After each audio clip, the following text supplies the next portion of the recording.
Stop Cop City activists in Atlanta, Midtown Atlanta. They were arrested after locking themselves to equipment at a construction site.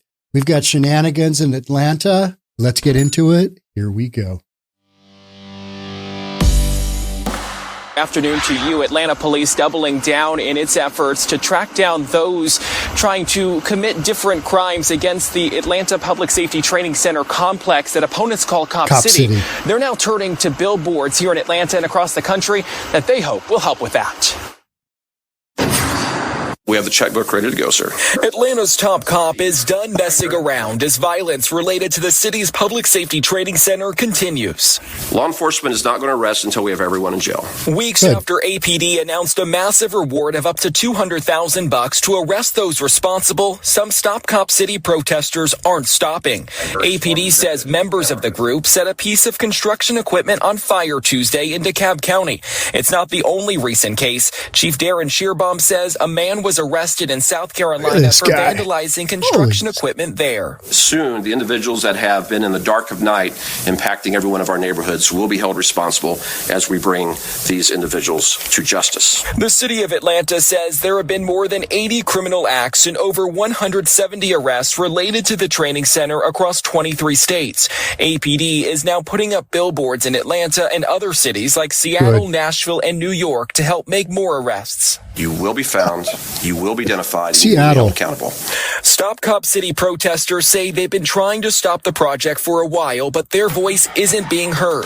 Kamal Franklin is an activist and says APD wants to criminalize protest. He says while he has not taken part in the vandalism, he could see it continuing. My expectation is that people may continue to engage in this action, in these types of actions, which are, again, are sort of a demonstrative model of what people are forced to do. Atlanta continues to stress the importance of the training center, not just for police, but all first responders. That's why officials say it's important for it to be built and arrest those committing crimes to stop it. These individuals are trafficking in fear, and that is what they're trying to do.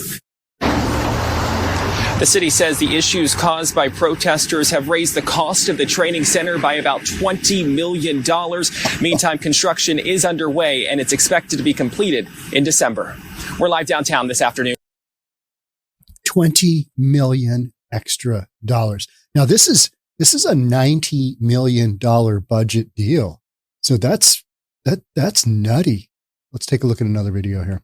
2 people were arrested after an hours-long protest this morning at a construction site in Midtown. Officials say they attached themselves to construction equipment in protest of the future Atlanta Public Safety Training Center. 11 Alive's Molly Oak live in Midtown with what we know tonight. Hi, Molly.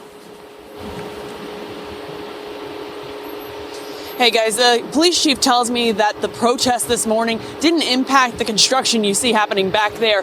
Now, that's not part of the new public safety training site. However, the company behind that construction does have a link to that new training center. On a street filled with construction noises. So this protest was not done at Cop City. This was done at another project. These people they're so irrational. It was a group of protesters that wanted to be heard. If we have to try new and creative channels to make sure that our voices are registered, then we will. So I don't think that's a waste of time ever.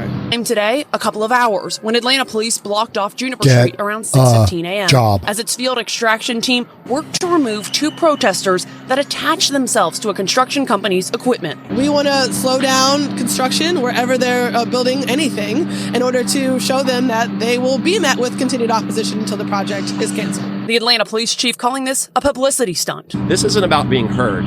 This is about impacting the safety of Atlanta, Georgia, and that is not going to happen. He says the company, Brasfield and Gorey's, construction wasn't impacted this morning as he showed us the equipment protesters used. This was meant to be probably a day-long operation, and that the police department can mitigate it. Is that PVC pipe? I think it is. Somebody glued it at the seams. Is that what we've got going on here? I think that is what we have. I'm going to show you something at the end of this clip. Police department can mitigate it in less than 4 hours, speaks to the training of these individuals. APD says the two people are each facing a criminal trespass charge. But this isn't the first time the company that's also helping build the city's new public safety training center has been targeted. This is video of damage to its offices from about a year and a half ago. Brassfield and Gorey sent us a statement saying, in part, it's taken steps to increase security and is working closely with law enforcement. We do know they're being attacked, they're being intimidated, they're being threatened. This is the second time in just a couple of days a company that's building the training center was targeted. On Friday, a different company found some of its equipment burned.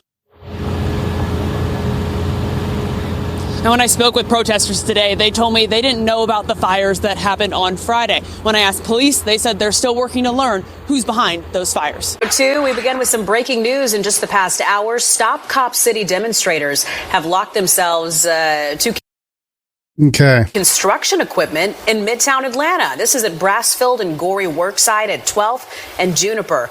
Brassfield and Gorey is the lead contractor for the Public Safety Training Center. It's hard to tell right now from Skyfox 5, but there does not appear to be any police presence on scene. Of course, we'll stay on top of this. Maybe that was metal pipe welded together. Was that what that was with some black tape on top? It was hard to tell, right? So either which way, those are examples, I believe, of the sleeping dragon maneuver. So sleeping dragon is a maneuver used by protesters to hinder their removal from a protest site.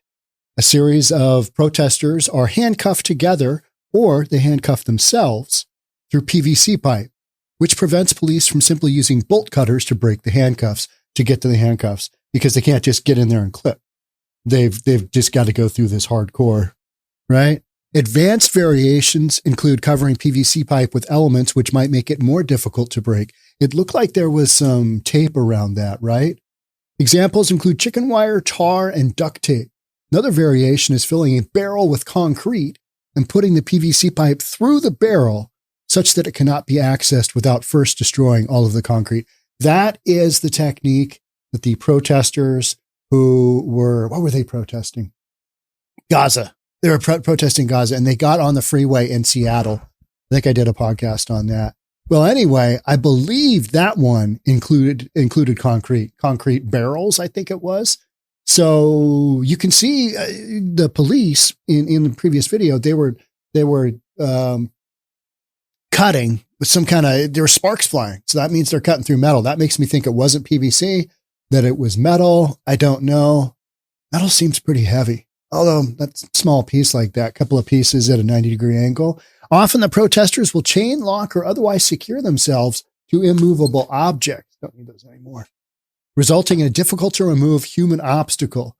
So this is known as the sleeping dragon. Officers may cut into the pipe with such tools as an angle grinder, rotary saw, or whizzer saw, followed by a pry bar and pliers, or in the case of concrete, chipping hammers, hammer drills, and breakers. Abrasive saws, a bandsaw, and an angle grinder may be used on steel pipes. That's what I believe we just saw. Officers may put fire retardant hoods and earmuffs on the protesters to protect them from sparks and noise as tools are used to cut through the sleeping dragon. Now, I've reached out to Officer Friendly, retired Officer Friendly in the Portland area. And he indicated, they are a pain in the rear end to extricate these people from whatever situation they're in.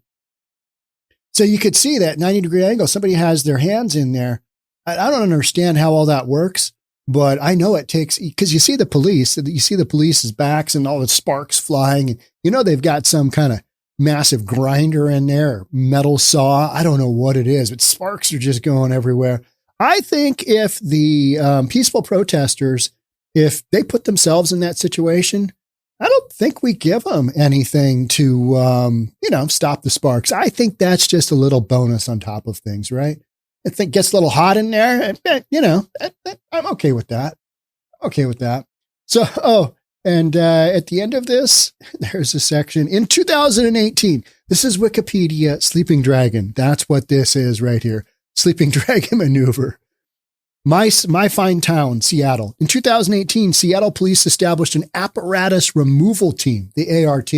Part of the art, I cut off protesters from various inanimate objects that they've hooked themselves to. That's my job, art. In response to Sleeping Dragon protests, its officers being trained and equipped to cut through plastic and metal without injuring protesters and hopefully not themselves. I mean, we've actually got technique in these protesters. That is what they're doing. Let's get into the article. Let's read the article here. Activists themselves locked themselves to construction equipment in Midtown Atlanta Monday morning. Police responded to the Midtown construction site around 6:30 a.m. on Monday. Police removed both activists by 11 a.m. Good. All right, that's fine. One of the reasons it took so long in freeway, Interstate 5 in downtown Seattle, near one of the busiest areas where traffic comes on and off I-5, one of the reasons why it took so long to clear traffic from that Gaza protest was the fact that they had done a very nice job of securing themselves using the technique that we're talking about, the Sleeping Dragon. So, you've got them up on the freeway and they've got traffic stopped, and the police just had to go through all these gyrations just to get them off the freeway. And that's their whole point, is just to disrupt society. And this was a Saturday morning. People were pissed. But in this case, this isn't even at the Stop Cop location, the Cop City location. It's not even there. You're just going after a company that's building, it's probably some kind of contractor on the Cop City development. Cop City, if you don't remember, that's where activists were throwing fireworks. They were launching fireworks at police. Police went in before this thing was started construction. They did kind of a raid. Some kid shot at a cop and he got killed, and everybody's just all up in arms. Poor Manny or Miguel or whatever the F his name was, dead now. You hang out in a tree fort and you do these kind of stunts. Unfortunately, sometimes things are going to happen that don't necessarily go your direction. Today was a publicity stunt to disrupt the neighborhood. This is disappointing. We have a concerted effort to erode the public safety infrastructure of Atlanta, Schierbaum said. Cop City is a $90 million development. And the activists say that, it's the forest. We just don't like cops. That's the bottom line. They don't like any kind of authority. Speaking of authority, so I'm going to go down to Eagle Pass, Texas. I'm going to go down to just check out what's going on with the Take Back Our Border rally. And some of the questions are that they're en route now. They started off in Virginia Beach. Truckers are en route. If we get a few hundred, maybe 1,000, that would be ideal. That would be epic. Not the 700,000 that, somebody came up with. I think where that came up is somebody said, it would take 700,000 cars lined up to line the entire southern border. So somebody said, 700,000 cars are coming. That's not going to happen. The People's Convoy rally that was last year? If you get 1,100 cars, combination of trucks, couple hundred trucks and 800-900 cars, that's a big rally. That's a big rally. The 700,000, that's just not happening. So I think it would be really interesting. I mean, I think a, formal invitation should go out to these peaceful protesters. I mean, mostly peaceful, other than the 162 days or whatever of rioting and trying to burn down buildings, federal buildings in Portland. I mean, I think Antifa should go to Texas and just see what's what. Wouldn't you enjoy seeing that? Yeah. The whole problem with that is there would be a confrontation and it would not end up well for Antifa. And this whole notion is that the Take Back Our Border convoy, it's a peaceful deal. You've got people that believe in prayer. They started off the whole rally with the prayer, kind of going down those roads. So, and they're holding that event on private property, about a half an hour north of Eagle Pass. So they don't want to get in the way of border protection. They don't want to get in the way of, this whole Biden versus state of Texas deal. They're going to leave that alone. They're going to go, raise some flags. They're going to do that kind of thing. And I'm going to go cover it. And I'm going to live stream the heck out of it. My producer, Darian's going to come and he's going to run all the technology. And so hopefully it'll be a better event than last time where I got halfway into my live stream, and you guys just said it was terrible. And it was. So sorry about that. We're going to do round 2, but we're going to do a bunch of live streams. So we'll see how that goes. So stay tuned. Make sure you subscribe. Make sure you hit that notification bell. Do all that good stuff. Police arrested Shiloh Whetstone, 28 of Atlanta. Shiloh, is that your real name? Whetstone? Really? Come on now. 28 of Atlanta, and Temperance Blick. Temperance and Shiloh Whetstone. Interesting. 23 of Liburn. Both were charged with criminal trespassing, according to Schierbaum. Schierbaum said neither the activists nor construction workers were injured in Monday's accident. Okay. Atlanta Mayor Andrew Dickens condemned the acts. Yeah, he just basically said, yeah, this is terrible. That's what the mayor has to say, just for kicks. They've decided to take their activism to the wrong locations, yet again impacting people's daily way of life, and I'm disappointed in them. I mean, I'm sure you've heard they're saying they have to resort to these acts of civil disobedience because they've tried to go a political route and it hasn't worked for them. Any response to that? Well, their route hasn't worked because it's not the right route to take. This project has been supported by the citizens of Atlanta. It's been supported by everybody that has been before, whether that's the DeKalb County Zoning Board, whether it's the EPD, whether it's the City of Atlanta's own processes. And so these individuals are unsuccessful because they are just that, unsuccessful.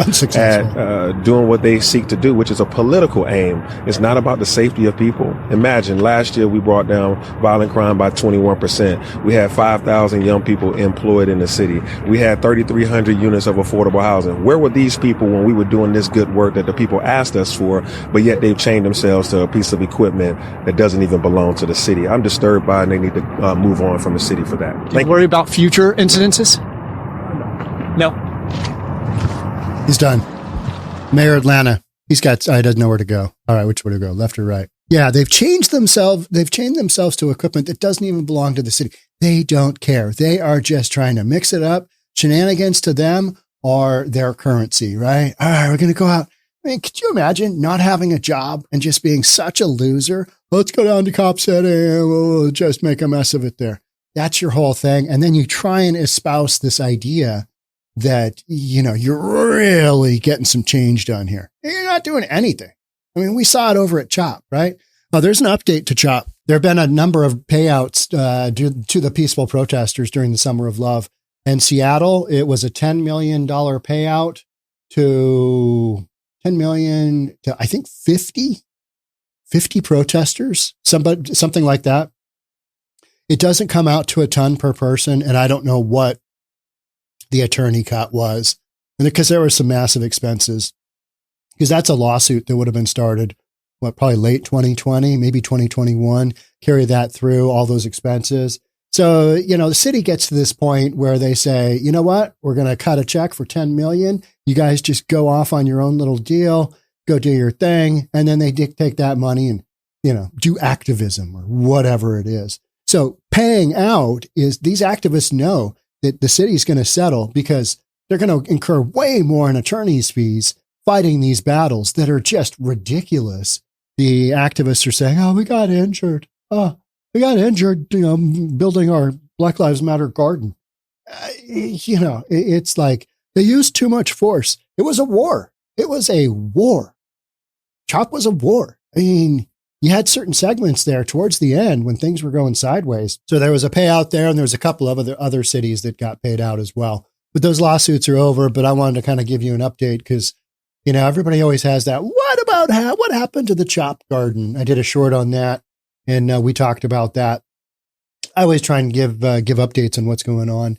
So this happened on 12th Street Northeast and Juniper Street Northeast. This is not Cop City. This is just a building being constructed in Atlanta by a contractor who is somehow affiliated to the Cop City development.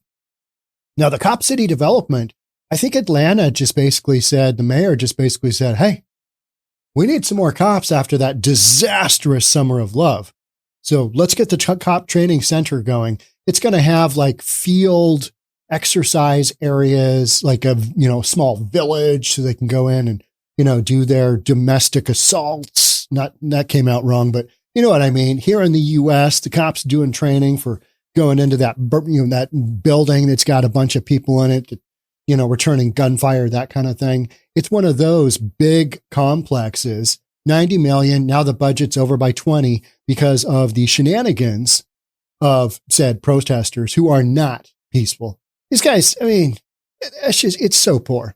Activists say they targeted the site as a way of pressuring the company to cut ties with the public safety project. That's not how this goes, kids. That's not how this goes. They signed on to a contract. I don't know if you've heard that there's something called a contract, and they enter into this legal agreement, and they will only get paid just something that you wouldn't know about, because as activists, most of you do not have jobs. That's how you're able to be activists. But let's just say the small percentage of you that do, when you have a job, you have to go to work, and then you get paid for your work when your said work is done. Well, that's how this goes. Nobody's going to leave a job site because you put yourself, your arms through some steel, and then you handcuffed yourself to, what was that? A backhoe? Is that a backhoe that big one with the big arm? Yeah. A company spokesperson for Brassfield and Gorey provided this statement to Atlanta News First. 2 people chained themselves to construction equipment inside the fence at our 12th and Juniper job site in protest of the Atlanta Public Safety Training, which Brassfield and Gorey is constructing. Okay, so are they the main contractor? I don't know. And it almost doesn't matter, does it? They're affiliated with the project. They were joined by other protesters outside the construction fence. Oh, so basically breaking and entering. They've got, shenanigans there, and then the peaceful protesting. Whenever I say that, I'm joking, because it is not peaceful protesting. This is annoying, and they know it. They know it. Law enforcement responded quickly to safely remove and arrest the 2 people who were charged with criminal trespassing. Good. You know what's going to happen to them? Probably nothing. They're just going to be let loose and do their thing. We're thankful that no one was hurt, and we appreciate the quick response of law enforcement. This is the latest in a related string of events over the past year and a half, many of which have involved criminal activity. You don't say. Shenanigans, right? Since the string of events began, we've taken steps to increase security as well as planning and response protocols.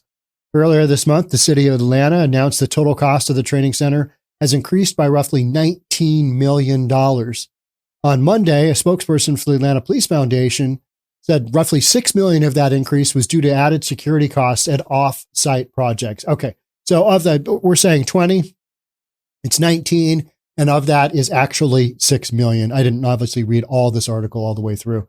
Demonstrators said they will be holding a rally for the 2 people arrested at the Fulton County Jail at 7 p.m. You're going to have a rally for losers? Really? Why? Because that's what you do, I guess. That is what you do. So it's interesting that the police were targeting Seattle because Seattle is a hotbed for activism for Antifa. And this cop city has been going for quite some time.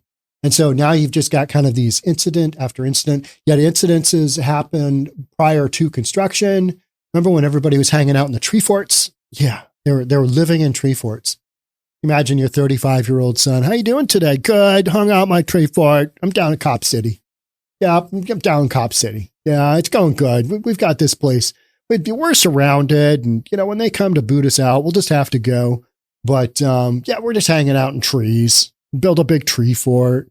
We're just kind of playing. We don't have jobs. We're, hoping people donate materials, or we got to go steal them from a job site. That's literally what these guys are doing. And then they're a hope upon hope that the Cop City Training Center doesn't get built. This Cop City Training Center, it's being built. It's being constructed. It's a go. So what are you even doing?